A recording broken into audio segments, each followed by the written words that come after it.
ਦੇ ਰਹੇ ਨੇ। ਸੁਭਾਸ਼ ਜੀ, ਸਭ ਤੋਂ ਪਹਿਲਾਂ ਸੁਭਾਸ਼ ਜੀ ਨੂੰ ਸਤਿ ਸ੍ਰੀ ਅਕਾਲ, ਤੇ ਫਿਰ ਤੁਹਾਨੂੰ ਸਾਰੇ ਸਰੋਤਿਆਂ ਨੂੰ, ਰੱਬ ਵਰਗੇ ਸਰੋਤਿਆਂ ਨੂੰ ਮੇਰੇ ਵੱਲੋਂ ਪਿਆਰ ਭਰੀ ਸਤਿ ਸ੍ਰੀ ਅਕਾਲ, ਨਮਸਕਾਰ ਤੇ ਆਦਾਬ। ਸੁਭਾਸ਼ ਜੀ, ਕੀ ਹਾਲ ਹੈ ਤੁਹਾਡਾ? ਬਹੁਤ ਬਹੁਤ ਵਧੀਆ। ਮੇਰੇ ਵੱਲੋਂ ਵੀ ਆਪਣਾ ਪੰਜਾਬ ਦੇ ਸਰੋਤਿਆਂ ਨੂੰ ਜਿਹੜੇ ਕਿ ਸੰਸਾਰ ਦੇ ਵੱਖ-ਵੱਖ ਕੋਨਿਆਂ 'ਚ ਸਾਡਾ ਪ੍ਰੋਗਰਾਮ ਦੇਖ ਰਹੇ ਨੇ, ਆਦਾਬ, ਸਤਿ ਸ੍ਰੀ ਅਕਾਲ ਤੇ ਨਮਸਕਾਰ।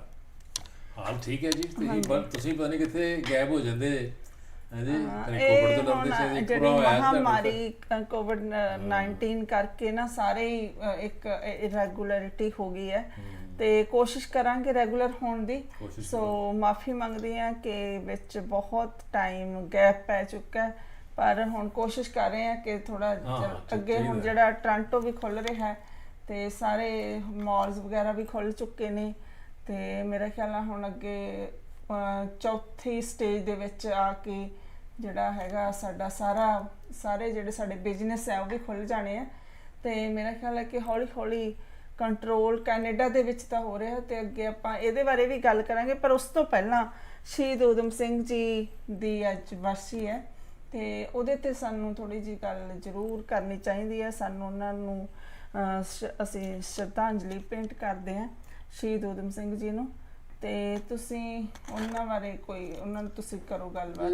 ਵੇਖੋ, ਸਾਡੇ ਦੇਸ਼ ਨੂੰ ਆਜ਼ਾਦ ਕਰਾਉਣ 'ਚ ਇਹਨਾਂ ਸ਼ਹੀਦਾਂ ਦਾ ਬੜਾ ਵੱਡਾ ਰੋਲ ਆ, ਕਿਉਂਕਿ ਉਹਨਾਂ ਦਿਨਾਂ 'ਚ ਇੱਕ ਲੜੀ ਸੀ। ਜਿਸ ਤਰ੍ਹਾਂ ਪਹਿਲਾਂ ਕਰਤਾਰ ਸਿੰਘ ਸਰਾਭਾ ਜੀ ਹੋਏ, ਉਹ ਸ਼ਹੀਦ ਹੋਏ, ਫਿਰ ਸਰਦਾਰ ਭਗਤ ਸਿੰਘ ਜੀ ਉਹ ਸ਼ਹੀਦ ਹੋਏ, ਫਿਰ 1919 ਦੇ ਵਿੱਚ ਜਦੋਂ 13 ਅਪ੍ਰੈਲ 1919 ਜਲਿਆਂਵਾਲਾ ਬਾਗ ਦਾ ਕਾਂਡ ਹੋਇਆ, ਤੇ ਜਿਹੜੇ ਹੈਗੇ ਸਨ ਊਧਮ ਸਿੰਘ ਜੀ, ਇਹ ਉਦੋਂ ਅੰਮ੍ਰਿਤਸਰ ਦੇ ਵਿੱਚ ਰਹਿੰਦੇ ਸੀ, ਅੰਮ੍ਰਿਤਸਰ ਦੇ ਯਤੀਮਖਾਨੇ 'ਚ ਪੜ੍ਹਦੇ ਸੀ, ਸਿੱਖ ਮਿਸ਼ਨਰੀ ਕਾਲਜ ਦੇ ਵਿੱਚ। ਕਿਉਂਕਿ ਗਰੀਬ ਪਰਿਵਾਰ ਤੇ ਸਾਰੇ ਇਹਨਾਂ ਦੇ ਮਾਂ-ਬਾਪ ਜਿਹੜੇ ਬਚਪਨ 'ਚ ਉਹਨਾਂ ਦੀ ਡੈਥ ਹੋ ਚੁੱਕੀ ਸੀ, ਤੇ ਇਹ ਦਰਬਾਰ ਸਾਹਿਬ ਜਾਂਦੇ ਸੀ, ਦਰਬਾਰ ਸਾਹਿਬ ਉੱਥੇ ਜਾਂਦੇ ਸੀ, ਸਾਰੇ ਹਾਲਾਤ ਵੇਖਦੇ ਸੀ। ਉਦੋਂ ਇਹ ਘਟਨਾ ਜਿਹੜੀ ਦੁਰਘਟਨਾ ਸੀ ਜਿਹੜੀ ਹੋਈ ਉੱਥੇ ਜਲਿਆਂਵਾਲੇ ਬਾਗ ਦੇ ਵਿੱਚ 13 ਅਪ੍ਰੈਲ ਨੂੰ, ਉਹ ਸਾਕਾ ਵੇਖ ਕੇ ਸ਼ਹੀਦ ਊਧਮ ਸਿੰਘ ਦੇ ਮਨ ਦੇ ਉੱਤੇ ਬੜੀ ਠੇਸ ਪਹੁੰਚੀ ਵੀ ਅਸੀਂ ਗੁਲਾਮ ਮੁਲਕ ਦੇ ਵਸਿੰਦੇ ਹਾਂ ਤੇ ਸਾਡੇ ਤੇ ਵਿਦੇਸ਼ੀ ਰਾਜ ਕਰ ਰਹੇ ਨੇ। ਉਦੋਂ ਵੀ ਇਹਨਾਂ ਨੇ ਮਨ ਦੇ ਵਿੱਚ ਧਾਰ ਲਿਆ ਕਿ ਮੈਂ ਇਸ ਕਤਲੋ-ਗਰਦ ਦਾ ਬਦਲਾ ਜ਼ਰੂਰ ਲਵਾਂਗਾ। ਉਹ ਫਿਰ ਥੋੜ੍ਹਾ ਜਿਹਾ ਪੜ੍ਹ ਲਿਖ ਕੇ ਫਿਰ ਇੰਗਲੈਂਡ ਚਲੇ ਗਏ। ਇੰਗਲੈਂਡ 'ਚ ਵੀ ਆਪਣੇ ਦੋਸਤਾਂ ਨਾਲ ਗੱਲ ਕਰਦੇ ਹੁੰਦੇ ਸੀ, ਲੇਕਿਨ ਉਹ ਮੰਨਦੇ ਨਹੀਂ ਸੀ ਹੁੰਦੇ। ਫਿਰ ਇਹਨਾਂ ਨੇ ਉਹ ਬਦਲਾ ਜਿਹੜਾ ਧਾਰਿਆ ਸੀ, ਤੇ ਉਹ ਉਹਨਾਂ ਨੇ ਜਾ ਕੇ ਬੜੇ ਚਿਰ ਬਾਅਦ 31 ਜੁਲਾਈ ਨੂੰ 1940 ਦੇ ਵਿੱਚ ਇਹਨਾਂ ਨੇ ਉਹ ਬਦਲਾ ਲੈ ਲਿਆ, ਤੇ ਜਨਰਲ ਅਡਵਾਇਰ ਸਨ ਜਿਹੜੇ ਨਾ ਉਸ ਟਾਈਮ ਦੇ, ਉਹਨਾਂ ਨੇ ਉੱਥੇ ਸ਼ਹੀਦ ਕੀਤਾ, ਕਿਉਂਕਿ ਉਸ ਟਾਈਮ 'ਤੇ ਉਹ ਗਵਰਨਰ ਸਨ, ਜਨਰਲ ਮਾਈਕਲ ਅਡਵਾਇਰ। ਤੇ ਉਹ ਜਿਹੜੇ ਅੰਮ੍ਰਿਤਸਰ ਜਿਨ੍ਹਾਂ ਨੇ ਉਹ ਅਡਵਾਇਰ ਸਨ, ਲੈਫਟੀਨੈਂਟ ਜਨਰਲ ਸੀ, ਉਹ ਬ੍ਰਿਗੇਡੀਅਰ ਰੈਂਕ ਦਾ ਬੰਦਾ ਸੀ, ਲੇਕਿਨ ਉਹ ਟੈਂਪਰੇਰੀ ਲੈਫਟੀਨੈਂਟ ਜਨਰਲ ਬਣਾਇਆ ਗਿਆ ਸੀ। ਉਹ ਬਦਲਾ ਲਿਆ, ਤੇ ਲੇਕਿਨ ਚਾਹੁੰਦਾ ਤੇ ਲੋਕ ਡਰ ਗਏ ਸਨ, ਉਹ ਚਾਹੁੰਦੇ ਤੇ ਉਹ ਭੱਜ ਸਕਦੇ ਸਨ ਉੱਥੋਂ, ਲੇਕਿਨ ਉਹਨਾਂ ਨੇ ਇੱਕ ਜਿਹੜਾ ਪ੍ਰਣ ਕੀਤਾ ਸੀ ਉਹ ਪੂਰਾ ਕੀਤਾ। ਉਸ ਪ੍ਰਣ ਦੇ ਸਦਕਾ, ਉਹਨਾਂ ਕੁਰਬਾਨੀਆਂ ਦਾ ਸਦਕਾ ਅਸੀਂ ਲੋਕ ਜਿਹੜੇ ਅੱਜ ਆਜ਼ਾਦੀ ਦਾ ਸੁੱਖ ਮਾਣ ਰਹੇ ਹਾਂ ਤੇ ਭੋਗ ਰਹੇ ਹਾਂ, ਤੇ ਸਾਡੇ ਵੱਲੋਂ ਉਹਨਾਂ ਨੂੰ ਸ਼ਹੀਦਾਂ ਨੂੰ, ਖਾਸ ਕਰ ਸ਼ਹੀਦ ਊਧਮ ਸਿੰਘ ਜੀ ਨੂੰ ਬਹੁਤ ਸ਼ਰਧਾਂਜਲੀ ਹੈ। ਤੁਸੀਂ ਥੋੜਾ ਜਿਹਾ ਚੰਗੀ ਗੱਲ ਹੈ ਉਹਨਾਂ ਬਾਰੇ ਥੋੜੀ ਤੁਸੀਂ ਜਾਣਕਾਰੀ ਦਿੱਤੀ, ਕਿਉਂਕਿ ਇੱਥੋਂ ਦੇ ਬੱਚਿਆਂ ਨੂੰ ਥੋੜਾ ਪਤਾ ਲੱਗਦਾ ਹੈ। ਦੇਸ਼ ਦੇ ਜਿਹੜੇ ਜਿਨ੍ਹਾਂ ਨੇ ਕੁਰਬਾਨੀਆਂ ਕੀਤੀਆਂ, ਆਪਣੇ ਇਤਿਹਾਸ ਨੂੰ ਕਦੇ ਵੀ ਨਹੀਂ ਭੁੱਲਣਾ ਚਾਹੀਦਾ। ਜਿਹੜੀਆਂ ਪੀੜ੍ਹੀਆਂ, ਜਿਹੜੀ ਮਨੁੱਖਤਾ ਜਿਹੜੀ ਆਪਣੇ ਇਤਿਹਾਸ ਨੂੰ ਭੁੱਲ ਜਾਂਦੀ ਹੈ, ਉਹ ਮਨੁੱਖਤਾ ਫਿਰ ਸਰਵਾਈਵ। ਇਹਦਾ ਮੈਨੂੰ ਕੋਈ ਕਾਰਨ ਕੀ ਲੱਗਦਾ ਕਿ ਸਰਦਾਰ ਭਗਤ ਸਿੰਘ ਜੀ ਨੂੰ ਬਹੁਤ ਜ਼ਿਆਦਾ ਯਾਦ ਕੀਤਾ ਜਾਂਦਾ, ਜਦੋਂ ਕਿ ਬਰਾਬਰ ਦੀ ਕੁਰਬਾਨੀ ਹੈ, ਤੇ ਸ਼ਹੀਦ ਊਧਮ ਸਿੰਘ ਨੂੰ ਉਹਨਾਂ ਨਹੀਂ ਹੈ ਨਾ, ਪਰ ਯਾਦ ਨਹੀਂ। ਉਸ ਮਨਾਉਣ ਦਾ ਤਰੀਕਾ ਇੰਡੀਆ ਵੀ ਅਸੀਂ ਪਹਿਲਾਂ ਸ਼ੁਰੂ ਤੋਂ ਹੀ ਦੇਖਿਆ ਕਿ ਇਸ ਬਾਰੇ ਗੱਲ ਵੀ ਉੱਠਦੀ ਰਹਿੰਦੀ ਹੈ, ਤੇ ਕਿ ਮਤਲਬ ਉਸ ਤਰ੍ਹਾਂ ਨਹੀਂ ਯਾਦ ਕੀਤਾ ਜਾਂਦਾ। ਖੈਰ ਯਾਦ ਕਰਨਾ ਹੀ ਕਾਫੀ ਨਹੀਂ, ਸਗੋਂ ਸਾਨੂੰ ਉਹਨਾਂ ਦੀਆਂ ਪੁਰਨਿਆਂ ਤੇ ਉਹਨਾਂ ਦੀਆਂ ਗੱਲਾਂ ਤੇ ਚੱਲਣਾ ਚਾਹੀਦਾ। ਪਰ ਜੋ ਸਾਨੂੰ ਉਹਨਾਂ ਨੇ ਆਜ਼ਾਦੀ ਅੱਜ ਦਵਾਈ ਹੈ, ਉਹਦਾ ਅਸੀਂ ਨਿੱਘ ਮਾਣ ਤਾਂ ਰਹੇ ਹਾਂ, ਪਰ ਕੀ ਅਸੀਂ ਆਜ਼ਾਦ ਹੈ, ਇਸ ਤੇ ਵੀ ਹਜੇ ਕੁਐਸਚਨ ਹੋ ਜਾਂਦੇ ਨੇ ਕਿ ਅਸੀਂ ਉਸ ਤੋਂ ਬੈਟਰ ਵੀ ਹੈ। ਹਾਂਜੀ, ਬਿਲਕੁਲ। ਚਲੋ, ਕਿਉਂਕਿ ਕੁਰਬਾਨੀਆਂ ਕਰਨ ਵਾਲਿਆਂ ਨੇ ਕੁਰਬਾਨੀਆਂ ਕਰਦੇ ਰਹੀਆਂ, ਕਿਉਂਕਿ ਸਾਡੀ ਪੀੜ੍ਹੀ ਨੇ ਜਾਂ ਆਉਣ ਵਾਲੀਆਂ ਪੀੜ੍ਹੀਆਂ ਨੇ ਜਿਹੜੀਆਂ ਨੇ, ਉਹਨਾਂ ਨੇ ਦੇਖਣਾ ਵੀ ਸਾਡੇ ਜਿਹੜੇ ਮਹਾਂਪੁਰਖ ਸਨ, ਜਿਹੜੇ ਸਾਡੇ ਵੱਡੇ ਵਡੇਰੇ ਸਨ, ਉਹਨਾਂ ਨੇ ਕੁਰਬਾਨੀਆਂ ਕੀਤੀਆਂ, ਉਹਨਾਂ ਨੇ ਸਰਬੰਸ ਵਾਰੇ ਦੇਸ਼ਾਂ ਤੋਂ, ਸਮਾਜ ਤੋਂ, ਤੇ ਅਸੀਂ ਉਹਨਾਂ ਦੇ ਪੂਰਨਿਆਂ ਤੇ ਕਿੱਦਾਂ ਚੱਲਣਾ। ਜੇ ਚੰਗੀ ਤਰ੍ਹਾਂ ਚੱਲਾਂਗੇ, ਸਹੀ ਚੱਲਾਂਗੇ, ਤੇ ਸਮਾਜ ਦੀ ਸਹੀ ਵਿਉਂਤਬੰਦੀ ਹੋਏਗੀ, ਸਹੀ ਤਰੱਕੀ ਹੋਏਗੀ, ਸਹੀ ਪਾਸੇ ਦਿਸ਼ਾ ਵੱਲ ਜਾਏਗੀ, ਔਰ ਸੁੱਖ ਵੀ ਮਾਨੇਗਾ ਸਮਾਜ। ਜੇ ਨਹੀਂ ਚੱਲਾਂਗੇ ਤਾਂ ਸਮਾਜ ਦੁੱਖ ਦੁੱਖ ਭੋਗਤਾ ਜੋ ਅੱਜ ਦੇ ਸਮੇਂ 'ਚ ਹੋ ਰਿਹਾ। ਦੇਖੋ ਅਗਲੀ ਜਿਹੜੀ ਗੱਲ ਹੈ ਕਿ ਆਪਾਂ ਕਰ ਰਹੇ ਸੀ ਪਹਿਲਾਂ ਵੀ ਕਰੋਨਾ ਬਾਰੇ ਕਿ ਮਤਲਬ ਇੱਥੇ ਤਾਂ ਥੋੜਾ ਕੰਟਰੋਲ ਜ਼ਰੂਰ ਹੈਗਾ, ਪਰ ਹੁਣ ਜਿਵੇਂ ਚੌਥੀ ਸਟੇਜ ਦੇ ਵਿੱਚ ਆ ਕੇ ਸਾਰਾ ਮਾਲਸ ਵਗੈਰਾ ਖੁੱਲ ਜਾਣੇ ਆ, ਬੈਂਕਟ ਹਾਲ ਵੀ ਕਹਿੰਦੇ ਆ ਵੀ ਖੋਲਣ ਦੀ 30% ਤਾਂ ਪਹਿਲਾਂ ਹੀ ਹੈਗੇ ਆ, 30% ਮਤਲਬ ਲੋਕ ਉੱਥੇ ਗੈਦਰਿੰਗ ਹੋ ਸਕਦੀ ਹੈ, ਪਰ ਉਹਨਾਂ ਨਾਲ ਗੱਲਬਾਤ ਹੋਈ ਹੈ ਕਿ 50% ਹੋਣੀ ਚਾਹੀਦੀ ਹੈ। ਤੇ ਇਹਦੇ ਨਾਲ ਕੀ ਅਸਰ ਪਊਗਾ ਜੇ ਸਾਰਾ ਖੋਲ ਦਿੱਤਾ ਜਾਵੇ, ਕਿ ਖੋਲ ਦੇਣਾ ਚਾਹੀਦਾ ਜਾਂ ਨਹੀਂ? ਇੱਕ ਤਾਂ ਪਹਿਲਾਂ ਇਹ ਗੱਲ, ਤੇ ਫਿਰ ਬਾਕੀ ਵਰਲਡ ਲੈਵਲ ਤੇ ਆਪਾਂ ਗੱਲ ਕਰਦੇ ਹਾਂ ਕਿ ਕਰੋਨਾ ਦਾ ਕੀ ਪ੍ਰਭਾਵ। ਦੇਖੋ ਬੜੀ ਸਾਨੂੰ ਤੇ ਖੁਸ਼ੀ ਦੀ ਗੱਲ ਹੈ ਵੀ ਕੈਨੇਡਾ ਗਵਰਨਮੈਂਟ ਨੇ, ਜਿਸ ਤੱਕ ਕੈਨੇਡਾ ਗਵਰਨਮੈਂਟ ਦਾ ਸੰਬੰਧ ਹੈ, ਇੱਥੇ ਕਾਫੀ ਹੱਦ ਤੱਕ ਕੰਟਰੋਲ ਕਰ ਲਿਆ। ਉਹਦੇ ਕਈ ਕਾਰਨ ਵੀ ਹੋ ਸਕਦੇ। ਕਾਰਨ ਇਹ ਵੀ ਕਿ ਪਾਪੂਲੇਸ਼ਨ ਇਸ ਦੇਸ਼ ਦੀ ਬਹੁਤ ਘੱਟ ਹੈ, ਔਰ ਕਲਾਈਮੇਟ ਜਿਹੜਾ ਸੀ ਅੱਛਾ ਕਲਾਈਮੇਟ ਸੀ, ਮਾਰਚ ਤੋਂ ਬਾਅਦ ਅੱਛਾ ਸੁਹਾਵਣਾ ਜਿਹਾ ਮੌਸਮ ਸ਼ੁਰੂ ਹੋ ਜਾਂਦਾ, ਤੇ ਇਸ ਕਰਕੇ ਵੀ ਥੋੜਾ ਜਿਹਾ ਇਹਦਾ ਅਸਰ ਪਿਆ। ਔਰ ਕੁਝ ਗਵਰਨਮੈਂਟ ਦਾ ਸਿਸਟਮ ਐਡਾ ਵਧੀਆ ਬਣਿਆ ਇੱਥੇ, ਜਾਂ ਗਵਰਨਮੈਂਟ ਅੱਛੀ ਸੀ, ਜਾਂ ਗਵਰਨਮੈਂਟ ਦਾ ਢਾਂਚਾ ਇੱਦਾਂ ਦਾ ਵਧੀਆ ਸੀ ਵੀ ਉਹਨਾਂ ਨੇ ਇਹਨੂੰ ਕੰਟਰੋਲ ਕਰਨ 'ਚ ਕਾਫੀ ਹੱਦ ਤੱਕ ਕਾਮਯਾਬ ਹੋਏ। ਲੇਕਿਨ ਅਜੇ ਕੁਝ ਵੀ ਨਹੀਂ ਕਿਹਾ ਜਾ ਸਕਦਾ ਤੇ ਵੀ ਜੋ ਸੰਸਾਰ ਦੀ ਜਾਂ WHO ਦੀ ਰਿਪੋਰਟਾਂ ਆ ਰਹੀਆਂ ਨੇ ਉਹਦੇ ਮੁਤਾਬਕ ਅਜੇ ਕੁਝ ਵੀ ਨਹੀਂ ਕਿਹਾ ਸਕਦਾ ਵੀ ਕਿਹੜੇ ਫੇਜ਼ ਜਾਂ ਕੀ ਘਟਨਾ ਘਟ ਸਕਦੀ ਹੈ ਜਾਂ ਕਿੱਦਾਂ ਦਾ ਵਾਤਾਵਰਨ ਪੈਦਾ ਹੋ ਸਕਦਾ ਵੀ ਇਹ, ਕਿਉਂਕਿ ਅਜੇ ਤੱਕ ਨਾ ਤਾਂ ਇਹਦੀ ਕੋਈ ਦਵਾਈ ਮਿਲੀ ਹੈ, ਨਾ ਹੀ ਇਹਦਾ ਕੋਈ ਇਹਦੀ ਪ੍ਰੋਪਰ ਟ੍ਰੀਟਮੈਂਟ ਹੋਈ ਹੈ। ਲੇਕਿਨ ਇਹ ਜੋ ਡਿਸਟੈਂਸ ਔਰ ਆਈਸੋਲੇਸ਼ਨ ਦੇ ਵਿੱਚ ਰਹਿ ਕੇ ਇਲਾਜ ਹੋਇਆ ਜਾਂ ਟਰਾਇਲ ਬੇਸਿਸ 'ਤੇ ਮਰੀਜ਼ਾਂ ਨੂੰ ਇਮਿਊਨਿਟੀ ਉਹਨਾਂ ਦੀ ਵਧਾਈ ਗਈ ਹੈ, ਉਹਦੇ ਮੁਤਾਬਕ ਕਾਫੀ ਕੰਟਰੋਲ ਕੈਨੇਡਾ ਵਿੱਚ ਹੋਇਆ। ਹੁਣ ਡੈਥ 'ਤੇ ਵੀ ਕੰਟਰੋਲ ਕਾਫੀ ਹੋ ਗਿਆ। ਔਰ ਜਿਹੜੀ ਤੁਸੀਂ ਗੱਲ ਕੀਤੀ ਹੈ ਵੀ ਇਹ ਖੋਲ੍ਹਣ ਦੀ, ਗੈਦਰਿੰਗ ਦੀ ਖੋਲ੍ਹਣ ਦੀ, ਕਿਉਂਕਿ ਉਹ ਤਾਂ ਨੈਚੁਰਲੀ ਹੈ। ਦੇਖੋ ਜਿੰਨਾ ਚਿਰ ਸਮਾਜ ਦੇ ਵਿੱਚ ਐਕਟੀਵਿਟੀਜ਼ ਨਹੀਂ ਵਧੇਗੀ, ਕਾਰੋਬਾਰ ਨਹੀਂ ਵਧੇਗਾ, ਕਾਰੋਬਾਰ ਨਹੀਂ ਹੋਏਗਾ, ਉਦੋਂ ਅਦਰਵਾਈਜ਼ ਤੇ ਜਿਹੜੀ ਇਕਨੋਮੀ ਹੈ ਦੇਸ਼ ਦੀ ਜਾਂ ਮੁਲਕ ਦੀ ਕ੍ਰੈਸ਼ ਕਰ ਜਾਏਗੀ। ਕਿੰਨਾ ਕੁ ਚਿਰ ਘਰੋਂ ਬਹਿ ਕੇ ਖਾਧਾ ਜਾ ਸਕਦਾ, ਜਾਂ ਕਿੰਨਾ ਚਿਰ ਸਰਕਾਰਾਂ, ਚਾਹੇ ਅਮੀਰ ਤੋਂ ਅਮੀਰ ਵੀ ਸਰਕਾਰ ਹੋਵੇ, ਉਹ ਕਿੰਨਾ ਚਿਰ ਜਨਤਾ ਦੀ ਸਪੋਰਟ ਕਰ ਲੈਣਗੇ। ਆਫਟਰ ਆਲ ਤੇ ਬਿਜ਼ਨਸ ਕਰਨਾ ਹੀ ਪਏਗਾ, ਜਿਹੜੇ ਜੋ ਵਰਕਿੰਗ ਹੋਣੀ ਆ ਉਹ ਕਰਨ, ਕਿਉਂਕਿ ਕਾਫੀ ਟ੍ਰੈਂਡ ਜਿਹੜਾ ਸਿਸਟਮ ਚੇਂਜ ਹੋ ਗਿਆ ਵੀ ਵਰਕ ਫਰੋਮ ਹੋਮ ਸ਼ੁਰੂ ਹੋ ਗਿਆ, ਇੰਸਟੀਟਿਊਸ਼ਨ ਜਿਹੜੀ ਆਨਲਾਈਨ ਜਿਹੜੇ ਐਜੂਕੇਸ਼ਨ ਸ਼ੁਰੂ ਹੋ ਗਈ ਆ, ਇਹ ਕਾਫੀ ਚੀਜ਼ਾਂ ਦਾ ਅਮੈਂਡਮੈਂਟ ਹੋ ਰਹੀ ਆ, ਚੇਂਜ ਹੋ ਰਹੀ ਆ। ਸਿਕਿਉਰਿਟੀ ਦਾ ਲੈਵਲ ਦਾ ਜਿਹੜਾ ਸਿਸਟਮ ਚੇਂਜ ਹੋ ਗਿਆ, ਫਿਰ ਐਜੂਕੇਸ਼ਨ ਸਿਸਟਮ ਚੇਂਜ ਹੋ ਗਿਆ, ਔਰ ਇਕਨੋਮੀ ਦੀ ਇਨਵੈਸਟਮੈਂਟ ਜਿਹੜੀ ਹੈ ਟੇਲਰ 'ਤੇ ਹੋ ਗਈ ਹੈ, ਸਾਰਾ ਕੁਝ ਚੇਂਜ ਹੋ ਰਿਹਾ। ਇਸ ਕਰਕੇ ਮੈਂ ਸਮਝਦਾ ਵੀ ਕੈਨੇਡਾ ਗਵਰਨਮੈਂਟ ਨੇ ਕਾਫੀ ਹੱਦ ਤੱਕ ਕਾਮਯਾਬੀ ਹਾਸਲ ਹੋਈ ਹੈ। ਉਮੀਦ ਕਰਦੇ ਹਾਂ ਕਿ ਆਉਣ ਵਾਲੇ ਸਮੇਂ ਦੇ ਵਿੱਚ ਵੀ ਕੈਨੇਡਾ ਗਵਰਨਮੈਂਟ ਜਿਹੜੀ ਆ ਉਹ ਇਸ 'ਤੇ ਕੰਟਰੋਲ ਕਰਨ 'ਚ ਕਾਮਯਾਬ ਹੋਏਗੀ ਔਰ ਬਿਜ਼ਨਸ ਚੱਲੇਗਾ, ਕਿਉਂਕਿ ਪ੍ਰੋਪਰਟੀ ਜਿਹੜੀ ਸਭ ਤੋਂ ਵੱਡੀ ਮੇਜਰਮੈਂਟ ਹੁੰਦੀ ਪ੍ਰੋਪਰਟੀ ਦਾ ਔਰ ਮਨੀ ਐਕਸਚੇਂਜ ਦਾ, ਉਹ ਐਕਸਚੇਂਜ ਜਿਹੜੀ ਇਹਨਾਂ ਦਾ ਡਾਲਰ ਦੀ ਕੀਮਤ ਟਿਕੀ ਹੈ, ਥੋੜ੍ਹੀ ਬਹੁਤੀ ਫਰਕ ਪੈਂਦਾ, ਔਰ ਪ੍ਰੋਪਰਟੀ ਦਾ ਵੀ ਇੱਥੇ ਟਿਕਿਆ ਪਿਆ ਜਿਹੜਾ ਮਤਲਬ ਰੇਟ ਸ਼ੀਟ ਹੈ। ਬਾਕੀ ਤਾਂ ਸਾਰੇ ਮੇਰੇ ਖਿਆਲ ਬਿਜ਼ਨਸ ਖੋਲ ਦਿੰਦੇ, ਬਾਕੀ ਹੋਰ ਬਿਜ਼ਨਸ ਖੋਲ ਰਹੇ, ਕਾਰੋਬਾਰ ਖੋਲ ਰਹੇ ਨੇ, ਉਹਦਾ ਵੀ ਪਤਾ ਲੱਗੇਗਾ। ਜਿਹੜਾ ਹੈਗਾ ਜਿਵੇਂ ਪਾਰਟੀਆਂ ਵਗੈਰਾ ਮੇਰੇ ਖਿਆਲ ਇਹਨਾਂ ਬਿਨਾਂ ਸਰ ਵੀ ਸਕਦਾ, ਤੇ ਥੋੜਾ ਇਹਦੇ ਤੇ ਕੰਟਰੋਲ ਸਾਨੂੰ ਆਮ ਜਨਤਾ ਨੂੰ ਵੀ ਕਰਨਾ ਚਾਹੀਦਾ, ਤੇ ਥੋੜਾ ਇਕੱਠ ਦੇ ਵਿੱਚ ਹੀ ਵਿਆਹ ਵਗੈਰਾ ਕਰਨੇ ਤਾਂ ਸਭ ਨੇ ਹੁੰਦੇ ਆ, ਕੰਟਰੋਲ ਕਰਨ ਚ ਕਿ ਨਹੀਂ, ਕਿ ਮਤਲਬ ਕਾਮਯਾਬ ਹੈ।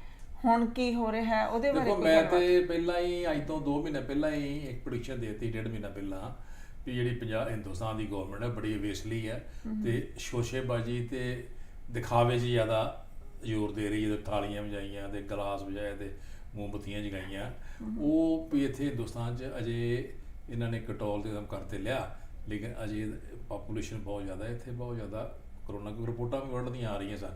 ਅੱਜ 16 ਲੱਖ ਤੇ 86 ਹਜ਼ਾਰ ਦੇ ਕਰੀਬ ਜਿਹੜਾ ਕਰੋਨਾ ਤੀਜੇ ਨੰਬਰ ਤੇ ਹਿੰਦੁਸਤਾਨ 'ਚ ਆ ਗਿਆ, ਔਰ ਕੋਈ ਪਾਲਿਸੀ ਨਹੀਂ ਦਿਸ ਰਹੀ ਗਵਰਨਮੈਂਟ ਦੀ, ਕੀ ਪਲੈਨਿੰਗ ਹੈ, ਕਿੱਦਾਂ ਕਰਨਾ, ਕਿਉਂਕਿ ਅੱਗੇ ਇੱਕਦਮ ਇਹਨਾਂ ਨੇ ਬੰਦੇ ਜਦੋਂ ਕੰਟਰੋਲ ਕਰ ਲਏ, ਪਹਿਲਾਂ ਘਰਾਂ ਹੀ ਬੰਦ ਕਰਦੇ, ਮਜ਼ਦੂਰ ਗਰੀਬ ਉਹਨਾਂ ਨੂੰ ਟਾਈਮ ਨਹੀਂ ਦਿੱਤਾ ਨਿਕਲਣ ਦਾ, ਤੇ ਫਿਰ ਉਹਨਾਂ ਨੂੰ ਇੱਕਦਮ ਉਹ ਇੰਨੇ ਕਾਲੇ ਪੈ ਗਏ, ਸੜਕਾਂ 'ਤੇ ਆ ਗਏ, ਟ੍ਰੇਨਾਂ 'ਤੇ ਚਲੇ ਗਏ, ਪਾਈਪ ਰੋਡ ਘਰਾਂ 'ਚ ਲੋਕੀ ਗਏ ਗਰੀਬ, ਕਿਉਂ ਗਰੀਬ ਮਤਲਬ ਇੰਨੇ ਸਨ ਕਿ ਉਹਨਾਂ ਨੂੰ ਘਰਾਂ 'ਚ ਰੋਟੀ ਖਾਣੀ ਮੁਸ਼ਕਿਲ ਹੋ ਗਈ ਸੀ। ਰੋਜ਼ ਲੰਗਰ ਦੀਆਂ ਰੋਟੀਆਂ ਕਿੰਨਾ ਚਿਰ ਬੰਦਾ ਖਾ ਸਕਦਾ ਹੈ ਜਿਹਨਾਂ 'ਚ ਆਪਣੀ ਕਮਾਈ ਨਾਲ ਆਪਣੇ, ਫਿਰ ਉਹਨਾਂ ਦੇ ਘਰਾਂ ਦੇ ਜੋ ਰਿਸ਼ਤੇਦਾਰੀਆਂ ਹੁੰਦੀਆਂ ਨੇ, ਆਪਣੇ ਮਾਂ-ਬਾਪ ਬਜ਼ੁਰਗ ਜਿਹੜੇ ਨੇ, ਬੱਚੇ ਕਈਆਂ ਦੇ ਪਿੰਡਾਂ 'ਚ ਹੁੰਦੇ ਨੇ, ਜਿਹੜੀ ਮਾਈਗ੍ਰੇਟ ਲੇਬਰ ਹੁੰਦੀ ਹੈ, ਉਹਨਾਂ ਨੂੰ ਇੱਕ ਮਨੋਵਿਗਿਆਨਕ ਤੌਰ 'ਤੇ ਵੀ, ਇੱਕ ਮਾਨਸਿਕ ਤੌਰ 'ਤੇ ਵੀ ਪੀੜਾ ਹੁੰਦੀ ਹੈ, ਉਹਨੂੰ ਆਪਣੇ ਘਰ ਜਾਣ ਦੀ ਵੀ ਸੀ। ਇਸ ਕਰਕੇ ਉਹ ਜਿਹੜਾ ਚੀਜ਼ ਕੰਟਰੋਲ ਗਵਰਨਮੈਂਟ ਵੱਲੋਂ ਟੋਟਲੀ ਫੇਲ ਹੋਈ ਔਰ ਉਹਦਾ ਅਸਰ ਇਹ ਹੋਇਆ ਵੀ ਜਿਹੜੀ ਆਵਾਜਾਈ ਵੱਧ ਗਈ ਔਰ ਬੇਸਿਕਲੀ ਜਿਹੜਾ ਇਨਫਰਾਸਟ੍ਰਕਚਰ ਸੀ ਉਹ ਨਹੀਂ ਵਧਾ ਸਕਿਆ। ਇਹ ਸ਼ੋਸ਼ੇਬਾਜ਼ੀ ਪੈ ਗਏ, ਪੋਲਿਟਿਕਸ 'ਚ ਪੈ ਗਏ, ਸਰਕਾਰਾਂ ਡਿੱਗਣ 'ਚ ਪੈ ਗਏ ਔਰ ਬਾਰਡਰ ਦੇ ਟੈਨਸ਼ਨ ਕ੍ਰੀਏਟ ਹੋ ਗਈ। ਇਹ ਉਧਰ ਧਿਆਨ ਨਹੀਂ ਦਿੱਤਾ ਇਹਨਾਂ ਨੇ, ਜਿਹੜਾ ਕਿ ਇਸ ਵੇਲੇ ਸਮੇਂ ਦੀ ਜ਼ਰੂਰਤ ਹੈ, ਲੋਕਾਂ ਨੂੰ ਬਚਾਉਣ ਦੀ ਲੋੜ ਹੈ। ਸ਼ਾਇਦ ਇਹਨਾਂ ਦੇ ਦਿਮਾਗ 'ਚ ਇਹ ਚੀਜ਼ ਹੈ ਵੀ ਇੰਨੀ ਪਾਪੂਲੇਸ਼ਨ ਹੈ ਤੇ ਜੇ ਕੋਈ 10-20 ਲੱਖ ਬੰਦਾ ਮਰ ਵੀ ਜਾਏਗਾ ਤਾਂ ਕੀ ਫਰਕ ਪੈਂਦਾ, ਲੇਕਿਨ ਇੱਦਾਂ ਸਮਾਜ ਨਹੀਂ ਚੱਲਦੇ, ਕਿਉਂਕਿ ਅਗਰ ਸਮਾਜ ਦੇ ਉੱਤੇ ਤੁਸੀਂ ਕੰਟਰੋਲ ਨਹੀਂ ਕਰੋਗੇ ਲੋਕ ਬਾਗੀ ਹੋ ਜਾਣਗੇ। ਲੋਕ ਮਤਲਬ ਤੁਹਾਨੂੰ ਪਸੰਦ ਨਹੀਂ ਕਰਨਗੇ ਵੀ ਤੁਸੀਂ ਸਾਡੇ ਵਾਸਤੇ ਕੀਤਾ ਕੀ ਹੈ।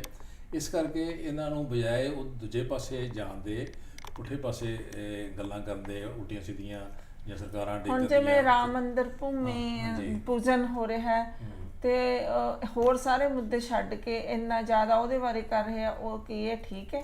ਦੇਖੋ ਗੱਲ ਹੈ ਵੀ ਇੱਕ ਇਹ ਧਾਰਮਿਕ ਆਸਥਾ ਆ, ਹਰ ਧਰਮ ਦੇ ਬਾਰੇ ਕੋਈ ਸਾਨੂੰ ਹੀ ਰੋਕ ਨਹੀਂ ਸਕਦੇ ਵੀ ਹਰ ਨੂੰ ਆਪਣਾ ਆਪਣਾ ਨਹੀਂ, ਉਹਦੇ 'ਚ ਸਰਕਾਰ ਨਹੀਂ ਨਾ ਦਖਲ ਦੇ ਸਕਦੀ। ਮੈਂ ਦੱਸਣ ਲੱਗਾ ਇਹ ਗੱਲ ਕਰਨ ਲੱਗਾ ਵੀ ਹਰ ਇੱਕ ਦੇ ਧਰਮ ਦੀ ਆਪਣੀ ਆਸਥਾ, ਉਹ ਮੰਨੇ ਉਹਨੂੰ, ਠੀਕ ਹੈ, ਸਾਨੂੰ ਕੋਈ ਓਬਜੈਕਸ਼ਨ ਨਹੀਂਗਾ, ਉਹ ਮੰਨਣ ਜੋ ਮਰਜ਼ੀ ਕਰਨ, ਲੇਕਿਨ ਸਰਕਾਰੀ ਲੈਵਲ ਦੇ ਉੱਤੇ ਗਵਰਨਮੈਂਟ ਨੇ ਲੇਕਿਨ ਉਹਨਾਂ ਕਰੀਏ ਕੀ ਵੀ ਉਹਨਾਂ ਦੀ ਪੋਲੀਟੀਕਲ ਪਾਰਟੀ ਦਾ ਇੱਕ ਪੋਲੀਟੀਕਲ ਇਲੈਕਸ਼ਨ ਏਜੰਡਾ ਸੀ ਵੀ ਰਾਮ ਮੰਦਿਰ ਬਣਾਵਾਂਗੇ ਅਸੀਂ, ਲੋਕਾਂ ਨੇ ਵੋਟਾਂ ਦਿੱਤੀਆਂ, ਹਾਂਜੀ, ਤੇ ਅਸੀਂ ਓਬਜੈਕਸ਼ਨ ਨਹੀਂ ਕਰ ਸਕਦੇ ਕਿਉਂਕਿ ਲੋਕਾਂ ਨੇ ਉਹ ਮੁੱਦੇ ਤੇ ਵੀ ਵੋਟਾਂ ਦਿੱਤੀਆਂ। ਜਦੋਂ ਆਪਾਂ ਪੋਲੀਟੀਕਲ ਏਜੰਡਾ ਇਸ਼ੂ ਕਰਦੇ ਹਾਂ ਲੋਕਾਂ ਸਾਹਮਣੇ ਵੋਟਾਂ ਆਉਣ ਵਾਸਤੇ, ਉਦੋਂ ਉਹਨਾਂ ਦੀ ਔਰ ਇਹ ਪਾਰਟੀ ਜਿਹੜੀ ਹੋਂਦ 'ਚ ਹੀ ਮੈਂ ਸਮਝਦਾ ਬੀਜੇਪੀ ਜਿਹੜੀ ਹੈ ਇਸੇ ਇਸ਼ੂ ਤੇ ਆਈ ਹੈ।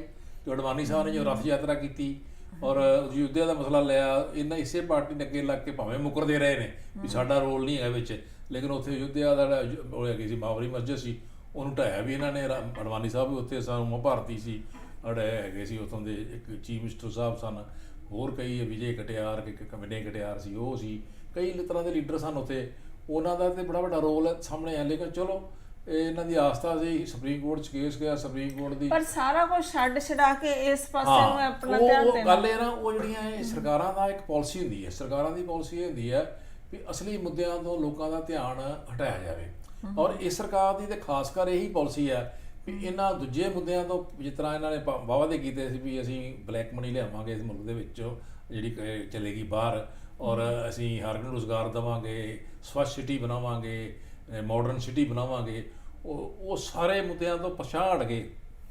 ਇਹਨਾਂ ਨੇ ਉਹਦੇ ਯੁੱਧਿਆ ਦਾ ਮੁੱਦਾ ਲੈ ਲਿਆ, ਉਹ ਮੁੱਦਾ ਲੈ ਕੇ ਜੇ ਡਾਈਵਰਸ਼ਨ ਜਿਹੜੀ ਲੋਕਾਂ ਦੀ ਸੋਚ ਸੀ ਨਾ, ਲੋਕ ਜਿਹੜੇ ਚੀਜ਼ ਦੇ ਵੀ ਬੇਰੁਜ਼ਗਾਰ ਦੇਵਾਂਗੇ, ਉਹ ਸਾਰਿਆਂ ਨੂੰ ਡਾਈਵਰਟ ਕਰਨ ਵਾਸਤੇ ਲੋਕਾਂ ਨੂੰ ਇਹ ਮੁੱਦਾ ਇਹਨਾਂ ਨੇ ਜ਼ਿਆਦਾ ਧਾਰਮਿਕ ਬੇਸ 'ਤੇ, ਐਕਸਟ੍ਰੀਮ ਨੈਸ਼ਨਲਿਜ਼ਮ ਬੇਸ 'ਤੇ ਇਹਨਾਂ ਮੁੱਦਾ ਲੈਣ ਤਾ, ਔਰ 5 ਅਗਸਤ ਨੂੰ ਇਹ ਉਹਦਾ ਨੀਂਹ ਪੱਥਰ ਰੱਖ ਰਹੇ ਨੇ।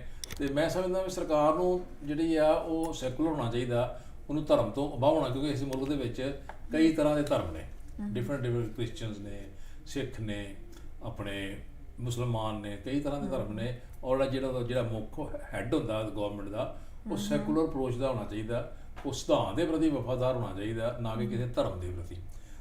ਹਾਂਜੀ, ਤੇ ਇਸ ਕਰਕੇ ਜੇ ਕਰ ਰਹੇ ਨੇ ਤੇ ਅਸੀਂ ਕਹਿ ਤਾਂ ਕੁਝ ਨਹੀਂ ਸਕਦੇ, ਲੇਕਿਨ ਜਿਹੜੇ ਆਉਣ ਵਾਲੇ ਭਵਿੱਖ ਦੇ ਵਿੱਚ ਜਿਹੜਾ ਨਾ ਉਹਦਾ ਇਹ ਕੋਈ ਚੰਗੇ ਸਾਈਨ ਨਹੀਂ ਹੈਗੇ ਦੇਸ਼ ਵਾਸਤੇ, ਦੇਸ਼ ਦੇ ਸਮਾਜ ਵਾਸਤੇ। ਉੱਥੋਂ ਦੀ ਬਣਤਰ ਜਿਹੜੀ ਬਣੀ ਆ, ਤਾਣਾ ਬਾਣਾ ਬਣਿਆ ਸਮਾਜਿਕ, ਉਹਦੇ ਵਾਸਤੇ ਕੋਈ ਚੰਗੇ ਸਾਈਨ ਨਹੀਂ ਹੈਗੇ ਕਿ ਜਿਹਦੇ ਨਾਲ ਕਿ ਇਹਦਾ ਨੁਕਸਾਨ ਹੋ ਸਕਦਾ ਦੇਸ਼ ਨੂੰ।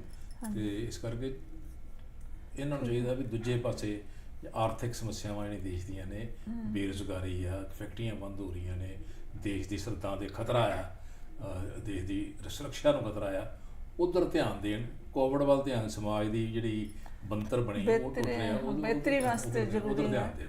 ਤੇ ਉਸ ਤੋਂ ਬਾਅਦ ਅਸੀਂ ਹੁਣ ਪੰਜਾਬ ਦੀ ਥੋੜੀ ਸਿਆਸਤ 'ਤੇ ਆਉਂਦੇ ਹਾਂ। ਪੰਜਾਬ ਦੇ ਲੋਕ ਜਿਵੇਂ COVID-19 ਦੇ ਵਿੱਚ ਵੀ ਕਾਫੀ ਇਹੋ ਜਿਹੀਆਂ ਖਬਰਾਂ ਸੁਣਨ ਨੂੰ ਮਿਲ ਰਹੀਆਂ ਸੀਗੀਆਂ ਕਿ ਹਸਪਤਾਲਾਂ ਦੇ ਵਿੱਚ ਪੂਰਾ ਇਲਾਜ ਨਹੀਂ ਹੋ ਰਿਹਾ, ਜਾਂ ਲਾਸ਼ਾਂ ਦਾ ਜਿਵੇਂ ਪਿੱਛੇ ਜੇ ਖਬਰ ਸੀਗੀ ਮਿਸਪਲੇਸ ਗਲਤ ਪਾਸੇ ਨੂੰ ਹੋ ਗਿਆ, ਚੇਂਜ ਗਲਤ ਹੋ ਗਿਆ। ਹਾਂਜੀ, ਤੇ ਹੁਣ ਇੱਕ ਖਬਰ ਜਿਹੜੀ ਬਹੁਤ ਜ਼ਿਆਦਾ, ਜਿਵੇਂ ਤੁਹਾਨੂੰ ਪਤਾ ਕਿ ਸ਼ਰਾਬ ਹੈ, ਜਿਹੜੀ ਸ਼ਰਾਬ ਦਾ ਧੰਦਾ ਜਿਹੜਾ ਇਹ ਬਹੁਤ ਕਈ ਦਹਾਕਿਆਂ ਤੋਂ ਹੀ ਵੈਸੇ ਤਾਂ ਇਸ ਤਰ੍ਹਾਂ ਚੱਲਦਾ ਹੈ। ਕਦੇ ਜ਼ਹਿਰੀਲੀ ਸ਼ਰਾਬ ਆ ਗਈ, ਕਦੇ ਉਸ ਨੂੰ ਗਲਤ ਤਰੀਕੇ ਨਾਲ ਬਲੈਕ ਦੇ ਵਿੱਚ ਵੇਚਿਆ ਗਿਆ, ਕਦੇ ਕੁਛ। ਪਰ ਹੁਣ ਜਿਹੜਾ ਇਹ 2 ਦਿਨਾਂ ਦੇ ਵਿੱਚ ਹੀ 48 ਮੌਤਾਂ ਜਿਹੜੀਆਂ ਹੋਈਆਂ ਨੇ ਜ਼ਹਿਰੀਲੀ ਸ਼ਰਾਬ ਦੇ ਨਾਲ, ਤੇ ਉਹਦੇ ਤੇ ਕੋਈ ਤੁਸੀਂ ਕੀ ਵਿਚਾਰ ਉਹਨਾਂ ਦਾ? ਦੇਖੋ ਗੱਲ ਹੈ ਵੀ ਇਹ ਜਿਹੜਾ ਨਾ ਸਿਸਟਮ ਜਿਹੜਾ ਸਮਾਜ ਦਾ ਜਲਦੀ ਚੀਜ਼ਾਂ ਜਾਂ 2 ਨੰਬਰ ਚੀਜ਼ਾਂ ਵਿਕਣੀਆਂ, ਇਹ ਬੜਾ ਪੁਰਾਣਾ ਸਿਸਟਮ ਚੱਲਦਾ ਆ ਰਿਹਾ। ਕਿ ਇਹਦਾ ਕਾਰਨ, ਇਹਦੇ ਪਿੱਛੇ 2-3 ਸਮਾਜਿਕ ਕਾਰਨ ਹੈਗੇ ਆ। ਸਮਾਜਿਕ ਕਾਰਨ ਇਹ ਹੈਗੇ ਆ ਵੀ ਇੱਕ ਤੇ ਅਜੇ ਗਰੀਬੀ ਆ ਪਿੰਡਾਂ ਦੇ ਵਿੱਚ, ਕਿਉਂਕਿ ਅੱਗੇ ਵੀ ਅੱਜ ਤੋਂ 40 ਸਾਲ ਪਹਿਲਾਂ ਜਾਂ 30 ਸਾਲ ਪਹਿਲਾਂ ਪਿੰਡਾਂ ਵਿੱਚ ਦੇਸੀ ਸ਼ਰਾਬ ਕੱਢਦੇ ਸੀ ਲੋਕ, ਔਰ ਉਹਨਾਂ ਲੋਕਾਂ ਦਾ ਗਰੀਬਾਂ ਦਾ ਜਿਹੜਾ ਗਰੀਬ ਲੋਕ ਤਬਕਾ ਸੀ, ਛੋਟਾ ਕਿਸਾਨ ਸੀ ਜਾਂ ਖੇਤ ਮਜ਼ਦੂਰ ਸੀ, ਉਹਨਾਂ ਦਾ ਇਹ ਧੰਦਾ ਸੀ ਕੁਛ ਤਬਕੇ ਦਾ। ਔਰ ਉਹ ਜਿਹੜੇ ਕਿਉਂਕਿ ਪੰਜਾਬੀ ਸ਼ਰਾਬ ਦੇਸੀ ਗਾਣੇ ਵੀ ਬਣੇ, ਦੇਸੀ ਸ਼ਰਾਬ ਹੋਵੇ, ਸਰੋਂ ਦਾ ਸਾਗ ਹੋਵੇ, ਜਾਂ ਗਾਣੇ ਵੀ ਬਣੇ ਆ, ਲੋਕਾਂ ਦਾ ਸ਼ੌਂਕ ਆ ਪੰਜਾਬੀਆਂ ਦਾ ਪੀਣ ਦਾ। ਲੇਕਿਨ ਉਦੋਂ ਕੁਆਲਿਟੀ ਜਿਹੜੀ ਸ਼ਰਾਬ ਹੁੰਦੀ ਸੀ ਲੇਕਿਨ ਦੇਸੀ ਹੁੰਦੀ ਸੀ, ਲੋਕ ਘਰਾਂ 'ਚ ਕੱਢਦੇ ਸੀ, ਔਰ ਕਈ ਤੇ ਬਿਜ਼ਨਸ ਵੀ ਕਰਦੇ ਸੀ। ਕਈ ਫੇਮਸ ਜਗ੍ਹਾ ਸਨ, ਮਸ਼ਹੂਰ ਸਨ ਵੀ ਉੱਥੋਂ ਦੇਸੀ ਸ਼ਰਾਬ ਸਪਲਾਈ ਹੁੰਦੀ, ਜਿੱਦਾਂ ਜਹਾਜ਼ ਆ ਰਿਹਾ ਜੀ, ਜਹਾਜ਼ ਉਤਰ ਰਿਹਾ ਜੀ, ਇਹਨਾਂ ਦੇ ਕੋਡ ਵਰਡ ਹੁੰਦੇ ਸਨ। ਲੇਕਿਨ ਉਦੋਂ ਕਿਉਂਕਿ ਪੁਲਿਸ ਦੀ ਕਮਿਊਨੀਕੇਸ਼ਨ ਜਾਂ ਸਰਕਾਰ ਦੀ ਕਮਿਊਨੀਕੇਸ਼ਨ ਇੰਨੀ ਸਟਰੋਂਗ ਨਹੀਂ ਸੀ ਹੁੰਦੀ, ਇਸ ਕਰਕੇ ਉਹਨਾਂ ਨੂੰ ਕਰਟੇਲ ਨਹੀਂ ਸੀ ਪਾਉਂਦੇ। ਕੁਝ ਪੁਲਿਸ ਵੀ ਇਨਵੋਲਵ ਹੁੰਦੀ ਸੀ, ਲੇਕਿਨ ਉਹ ਹੌਲੀ ਹੌਲੀ ਉਹ ਧੰਦਾ ਜਿਹੜਾ, ਉਦੋਂ ਵੀ ਘਟਨਾਵਾਂ ਘਟਦੀਆਂ ਸਨ, ਲੇਕਿਨ ਉਹ ਹੌਲੀ ਹੌਲੀ ਧੰਦਾ ਜਿਹੜਾ ਉਹਦੀ ਸ਼ੇਪ ਬਦਲ ਗਈ। ਉਹ ਸ਼ਰਾਬ ਦਾ ਧੰਦਾ ਲੋਕੀ ਛੱਡ ਕੇ ਲੋਕਾਂ ਨੇ ਸਮੈਕ ਵੇਚਣੀ ਸ਼ੁਰੂ ਕਰਤੀ, ਚਿੱਟਾ ਜਿਹਨੂੰ ਕਹਿੰਦੇ ਆਪਾਂ, ਚਿੱਟਾ ਵੇਚਣਾ ਸ਼ੁਰੂ ਕਰਤਾ। ਉਹਦੇ ਵਿੱਚ ਪੈਸੇ ਜ਼ਿਆਦੇ ਸੀ, ਉਹਦੇ 'ਚ ਜਗ੍ਹਾ ਘੱਟ ਘੇਰਨੀ ਪੈਂਦੀ ਸੀ। ਜੋ ਇੱਕ ਜੇਬ ਦੇ ਵਿੱਚ 2-4 ਲੱਖ ਦਾ ਮਾਲ ਪਾ ਕੇ ਤੁਰੇ ਫਿਰਨਾ, ਜਾਂ ਕਿਤੇ ਨੁੱਕਰ 'ਚ ਛਪਾ ਦੇਣਾ। ਸ਼ਰਾਬ ਦੇ ਭੱਠੀ ਕੱਢਣੀ, ਲਾਉਣੀ, ਪਿੰਡਾਂ 'ਚ ਡਰਮ ਭਰਨੇ, ਉਹ ਧੂੰਆਂ ਕੱਢਣਾ, ਉਹ ਪਤਾ ਲੱਗਦਾ, ਲੋਕਾਂ ਨੇ ਇਨਫੋਰਮੇਸ਼ਨ ਦੇ ਦੇਣੀ, ਔਰ ਪੁਲਿਸ ਵੀ ਨਾਲ ਇਨਵੋਲਵ ਹੁੰਦੀ। ਜੇ ਮਹੀਨਾ ਨਹੀਂ ਜਾਂਦਾ ਪੁਲਿਸ ਵਾਲਿਆਂ ਨੂੰ ਤੇ ਉਹ ਕੱਢਣ ਨਹੀਂ ਦਿੰਦੇ। ਇਹਦੇ ਵਿੱਚ ਵੀ ਪੁਲਿਸ ਔਰ ਐਸਟੈਬਲਿਸ਼ਮੈਂਟਾਂ ਸਾਰੀਆਂ ਇਨਵੋਲਵ ਨੇ, ਲੇਕਿਨ ਇਹ ਹੁਣ ਧੰਦਾ ਇਹ ਜ਼ਿਆਦਾ ਲਾਹੇਵੰਦ ਹੋ ਗਿਆ। ਅੱਜ ਸਾਹਮਣੇ ਦੱਸਣ ਦੇ ਆ ਤੁਹਾਡੇ, ਸਭ ਤੋਂ ਪਹਿਲਾਂ ਜਦੋਂ ਕੋਵਿਡ ਵੀ ਹੋਇਆ ਤਾਂ ਸਭ ਤੋਂ ਪਹਿਲਾਂ ਸ਼ਰਾਬ ਦੇ ਠੇਕੇ ਖੋਲ੍ਹੇ ਗਏ। ਸਾਹਮਣੇ ਤਾਂ ਉਹੀ ਧੰਦਾ ਸਾਹਮਣੇ ਦੱਸਣ ਦੇ ਆ ਵੀ ਇਹ ਇਸ ਵੇਲੇ ਜਿਹੜਾ ਜਿਹਨੇ ਨਸ਼ੇ ਦੀ ਗਰਕ ਹੋਇਆ ਪਿਆ ਪੰਜਾਬ, ਉਸ ਤੋਂ ਬਾਅਦ ਆ ਗਿਆ ਤੁਹਾਡਾ ਕੋਵਿਡ ਦੇ ਠੇਕੇ ਬੰਦ ਹੋ ਗਏ, ਕਿਉਂਕਿ ਆਮ ਅੰਗਰੇਜ਼ੀ ਸ਼ਰਾਬ ਤੇ ਦੇਸੀ ਸ਼ਰਾਬ ਦੇ ਠੇਕੇ ਪਿੰਡਾਂ ਤੱਕ ਚਲੇ ਗਏ ਸੀ। ਕਿਉਂਕਿ ਕਮਿਊਨੀਕੇਸ਼ਨ ਵੱਧ ਗਿਆ, ਸੜਕਾਂ ਬਣ ਗਈਆਂ, ਸੜਕਾਂ ਜਾਲ ਵੇਖ ਗਿਆ ਪੰਜਾਬ 'ਚ, ਮੋਬਾਈਲ ਚੱਲ ਪਏ, ਇਸ ਕਰਕੇ ਉਹ ਦੇਸੀ ਸ਼ਰਾਬ ਨੂੰ ਜਿਹੜੇ ਪਿੰਡਾਂ 'ਚ ਲੋਕ ਇਲੀਗਲ ਕੱਢਦੇ ਉਹ ਤੇ ਕਰਟੇਲ ਹੋ ਗਿਆ। ਉਹ ਤੇ ਮਤਲਬ ਉਹਨੂੰ ਦਬਾ ਦਿੱਤਾ ਗਿਆ, ਕਿਉਂਕਿ ਠੇਕੇਦਾਰ ਵੀ ਬੜੇ ਤਗੜੇ ਮਾਫੀਆ ਟਾਈਪ ਦੇ ਹੁੰਦੇ ਸੀ, ਉਹ ਨਹੀਂ ਸੀ ਸ਼ਰਾਬ ਕੱਢਣ ਦਿੰਦੇ। ਇਸ ਕਰਕੇ ਇਹ ਹੁਣ ਜਿਹੜੀ ਜੋ ਖੁੱਲ੍ਹ ਦਿੱਤੀ, ਕਿਉਂਕਿ ਗੌਰਮੈਂਟ ਦੀ ਐਕਸਾਈਜ਼ ਵੀ ਇਹਦੇ ਵਿੱਚ ਆ, ਗੌਰਮੈਂਟ ਦੀ ਰੈਵਨਿਊ 'ਤੇ ਡਿਪੈਂਡ ਕਰਦੀ ਹੈ। 700-800 ਕਰੋੜ ਰੁਪਈਆ ਮਹੀਨੇ ਦਾ ਮੇਰਾ ਖਿਆਲ ਇਹਨਾਂ ਨੂੰ ਆਉਂਦਾ, ਗੌਰਮੈਂਟ ਨੂੰ ਸਾਲ ਦਾ, ਇਸ ਮਹੀਨੇ ਦਾ ਰੈਵਨਿਊ। ਗੌਰਮੈਂਟ ਦਾ ਰੈਵਨਿਊ, ਕਿਉਂਕਿ ਸੈਂਟਰ ਗੌਰਮੈਂਟ ਨੇ ਇਹਨਾਂ ਨੂੰ ਪੈਸੇ ਦੇਣੇ ਬੰਦ ਕਰਤੇ ਸੀ, ਗੌਰਮੈਂਟਾਂ ਕਾਹਲੀਆਂ ਪੈ ਗਈਆਂ ਸੀ। ਇਹ ਨਹੀਂ ਇਕੱਲੀ ਪੰਜਾਬ ਗੌਰਮੈਂਟ, ਯੂਪੀ ਗੌਰਮੈਂਟ ਵੀ, ਸਾਰੀਆਂ ਗੌਰਮੈਂਟਾਂ ਨੇ ਗੌਰਮੈਂਟ ਆਫ ਇੰਡੀਆ ਨੂੰ ਕਿਹਾ ਵੀ ਨਹੀਂ, ਇਹ ਸਾਨੂੰ ਖੋਲ੍ਹਣ ਦੀ ਇਜਾਜ਼ਤ ਦਿਓ, ਉਹ ਖੁੱਲ੍ਹ ਗਈ। ਲੇਕਿਨ ਦਿੱਕਤ ਕੀ ਹੈ ਵੀ ਸਾਡੀ ਜਿਹੜੀ ਇਹ ਐਸਟੈਬਲਿਸ਼ਮੈਂਟ ਹੈ, ਜਿਹੜੇ ਕੁਛ ਕਾਲੇ ਭੇਡਾਂ ਨੇ ਸਾਡੇ ਸਮਾਜ ਦੇ ਵਿੱਚ, ਪੁਲਿਸ ਦੇ ਮੁਲਾਜ਼ਮ ਵੀ ਨੇ, ਕੁਛ ਹੋਰ ਮਹਿਕਮੇ ਵੀ, ਐਕਸਾਈਜ਼ ਦੇ ਵੀ ਨੇ, ਉਹ ਰਲੇ ਆ। ਔਰ ਉਹ ਪਿੰਡਾਂ 'ਚ ਕੁਛ ਪੌਕਟਾਂ ਵਿੱਚ, ਕਿਉਂਕਿ ਸ਼ਰਾਬ ਬਹੁਤ ਮਹਿੰਗੀ ਹੋ ਗਈ ਹੈ, ਲੋਕਾਂ ਦੀ ਆਰਥਿਕ ਹਾਲਤ ਇੰਨੀ ਸੋਲਿਡ ਨਹੀਂ ਹੈਗੀ ਵੀ ਉਹ ਮਹਿੰਗੀ ਸ਼ਰਾਬ ਖਰੀਦ ਕੇ ਪੀ ਸਕਣ, ਆਦਤ ਪੈ ਗਈ ਹੈ। ਲੇਕਿਨ ਇਸ ਕਰਕੇ ਉਸ ਚੀਜ਼ ਨੂੰ ਕਵਰ ਅਪ ਕਰਨ ਵਾਸਤੇ ਲੋਕੀ ਪਿੰਡਾਂ 'ਚ ਕੁਛ ਲੋਕ ਜਿਹੜਾ ਕੁਛ ਫੈਕਟਰ ਹੈਗਾ, ਪੁਲਿਸ ਦੇ ਮੁਲਾਜ਼ਮਾਂ ਨਾਲ ਜਾਂ ਐਕਸਾਈਜ਼ ਦੇ ਮੁਲਾਜ਼ਮਾਂ ਨਾਲ ਮਿਲ ਕੇ, ਜਾਂ ਉੱਥੋਂ ਦੇ ਸਿਆਸੀ ਬੰਦਿਆਂ ਨਾਲ ਮਿਲ ਕੇ ਉਹ ਭੱਠੀਆਂ ਸ਼ਰਾਬ ਦੀਆਂ ਲਾਉਂਦੇ ਤੇ ਉਹ ਸ਼ਰਾਬ ਕੱਢ ਕੇ ਇਲੀਗਲ ਵੇਚਦੇ। ਉਹਦਾ ਰਿਜ਼ਲਟ ਇਹ ਹੈ ਵੀ 3 ਸ਼ਹਿਰਾਂ ਵਿੱਚ, ਅੰਮ੍ਰਿਤਸਰ। ਪਰ ਹੁਣ ਇਸ ਵਾਰੀ ਬਹੁਤ ਜ਼ਿਆਦਾ ਤੇ ਗੱਲ ਹੋਈ ਹੈ, ਸ਼੍ਰੋਮਣੀ ਕਮੇਟੀ ਨੇ ਵੀ ਮੀਟਿੰਗ ਬੁਲਾਈ ਹੈ ਤੇ ਉਹ ਆਪਣਾ ਸਾਰਾ ਕੁਝ, ਹਾਂਜੀ, ਸ਼੍ਰੋਮਣੀ ਕਮੇਟੀ ਦੇ ਵੇਖੋ ਜੀ, ਜਿਹੜੇ ਅਕਾਲੀ ਦਲ ਹੈ, ਬਾਦਲ ਸਾਹਿਬ, ਕਾਫੀ ਇਹ ਕੀ ਕਰਦੇ, ਇਹਨਾਂ ਦੇ ਬੋਲਣ ਦਾ ਹੱਕ ਹੀ ਕੋਈ ਨਹੀਂ, ਇਹਨਾਂ ਦਾ ਕੋਈ ਬੋਲਣ ਦਾ ਹੱਕ ਹੀ ਨਹੀਂਗਾ। ਇਹ ਕਿੱਦਾਂ ਬੋਲ ਸਕਦੇ? ਇਹਨਾਂ ਦੀ ਰਾਜ ਕੀ ਹੁੰਦਾ ਰਿਹਾ, ਇਹ ਕੀ ਕਰਦੇ ਰਹੇ? ਇਹ ਤੇ ਬੋਲ ਨਹੀਂ ਸਕਦੇ। ਇਹ ਐਵੇਂ ਨਾ ਪੋਲੀਟੀਕਲ ਜਿਹੜਾ ਸਕੋਰ ਸੈੱਟ ਕਰਨ ਵਾਸਤੇ ਬਿਆਨਬਾਜ਼ੀ ਹੈ। ਅਦਰਵਾਈਜ਼ ਇਹਨਾਂ ਆਪਣੇ ਸਿਸਟਮ 'ਚ ਕੀ ਦਿੱਤਾ, ਇਹ ਇਹੀ ਰੋਕ ਲੈਂਦੇ। ਨਸ਼ਿਆਂ ਦੀ ਕੋਈ ਰੋਕਥਾਮ ਕੀਤੀ ਹੁੰਦੀ ਇਹਨਾਂ ਨੇ, ਇਹਨਾਂ ਦੇ ਆਪਣੇ ਬੰਦਿਆਂ ਦੇ ਉੱਤੇ ਇਲਜ਼ਾਮ ਲੱਗਦੇ ਰਹੇ ਨੇ। ਇਸ ਕਰਕੇ ਇਹ ਛੱਜ ਦੇ ਬੋਲੇ ਛਾਨਣੀ ਕੀ ਬੋਲੇ, ਪੰਜਾਬੀ ਕਹਿੰਦੇ ਆ ਨਾ, ਛੱਜ ਬੋਲੇ ਛਾਨਣੀ ਕੀ ਬੋਲੇ। ਇਹ ਇੱਕੋ ਜਿਹੇ ਸਾਰੇ ਸਿਆਸੀ ਬੰਦੇ ਇਹਨਾਂ ਨੇ, ਰਾਜ ਕਰਦਾ ਕਲਾਸਾਂ ਨੇ, ਇਹ ਸਾਰੀਆਂ ਇੱਕੋ ਜਿਹੀਆਂ ਇੱਕ ਦੂਜੇ ਨੂੰ ਬਦਨਾਮ ਵਿੱਚ ਝੂਠਾ ਸੱਚਾ। ਇਨਕੁਆਇਰੀ ਹੋਏਗੀ, 2-4 ਬੰਦੇ ਫੜੇ ਜਾਣਗੇ, ਬਸ ਉੱਦਾਂ ਹੀ ਉਹ ਜ਼ਮਾਨਤਾਂ ਹੋ ਜਾਣਗੀਆਂ। ਪਰ ਦੁੱਖ ਦੀ ਗੱਲ ਤਾਂ ਇਹ ਹੈ ਨਾ ਕਿ ਜਦੋਂ ਗੁਰੂ ਗ੍ਰੰਥ ਸਾਹਿਬ, ਗੁਟਕਾ ਸਾਹਿਬ ਤੇ ਹੱਥ ਧਰ ਕੇ ਕੈਪਟਨ ਸਾਹਿਬ ਨੇ ਸਹੁੰ ਖਾਧੀ ਤੇ ਨਸ਼ੇ ਆ ਜਿਹੜੇ ਫੇਰ ਕੋਈ ਬੰਦ ਨਹੀਂ ਹੋਏ। ਹੋਰ ਵੀ ਕੁਛ ਜਿਹੜੀਆਂ ਨਸ਼ੇ ਖਾਸ ਕਰਕੇ ਨਸ਼ਿਆਂ ਤੇ ਕੋਈ ਹੋਰ ਗੱਲ ਨਹੀਂ ਹੋਈ, ਸਗੋਂ ਜਿਹੜੇ ਇਹ ਸ਼ਰਾਬ ਦੇ ਠੇਕੇ ਆ ਇਹਨਾਂ ਨੇ ਪਹਿਲਾਂ ਖੋਲ੍ਹੇ ਤੇ ਹੁਣ ਜ਼ਹਿਰੀਲੀ ਸ਼ਰਾਬ ਜਿਹੜੀ ਲੋਕਾਂ ਨੂੰ ਦਿੱਤੀ ਜਾ ਰਹੀ ਹੈ, ਇਹ ਉਸ ਤੋਂ ਵੀ ਜ਼ਿਆਦਾ ਖਤਰਨਾਕ ਹੈ। ਪਹਿਲਾਂ ਚਿੱਟੇ ਨਾਲ ਲੋਕ ਮਾਰੀ ਰਹੇ ਨੇ, ਹਜੇ ਉਹਨਾਂ ਤੇ ਵੀ ਕੰਟਰੋਲ ਨਹੀਂ। ਇਸ ਤੇ ਇੱਕ ਚਿੰਤਾ ਦੀ ਗੱਲ ਲੱਗਦੀ ਹੈ, ਕਿਉਂਕਿ ਪਹਿਲਾਂ ਚਿੰਤਾ ਹੀ ਕਰ ਸਕਦੇ ਆ ਨਾ।